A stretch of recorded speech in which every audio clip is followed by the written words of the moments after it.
لە بیانیەوە لێرەمە لە سعات تقریبا 6:30 کە فەرمانبەرەکەم پاسەوان بووە لێرانە تەلەفۆنی لۆم کرد لە خەوی هەستایمە و هاتیمە لە خەمی با بڵێن قوتابخانە و ئەشیایەکانی و لە خەمی قوتابیاندا بوویمە بۆ ئەوی پێش ئەوەی قوتابیان داخلی قوتابخانە بن ئەمن لێرانە ڕێنماییان بکەم و لەگەڵیان بم لە ئەوی داخلی پۆلەکانیان بکەم. بەیانی دەوامی فەرمیە ینی بە قوتابیانتان گوتووە کە بێنە دەوام یاخود لەبەر ئەم ئاگرە هێشتان و بارودۆخەکە باش نییە؟ هەردوو یاریدەدارەکانم ئاگادار کردەوە لە گروپی خۆیان بنووسن، گروپی ڤایبەریان هەیە لەگەڵ دایکان و باوکان، پێم گوتی نەسبێنێ دەوام ئاسایە چکە تەماشا دەکەین ئاگرەکە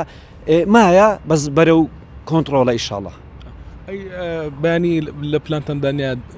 دەمامک دابەش بکەن لەبەر ئەو دووکەڵ و ئەو بۆنە لەوانەیە چکە هەز دەکەم ئێستا بەخۆم لە ژۆرێ بوویمە تەماشا دەکەم ناو ئەو مەمەڕێی پۆلەکان بۆ نەچ زۆر پیسی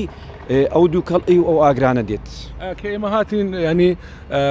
پۆل سەردانت دەکرد و هەروها کەلوپەلەکان چا دەکرد و ئەم دڵسۆزیت چۆنە بۆ قوتابخانە؟ وەڵای ئیدی ئەوە پیشەمە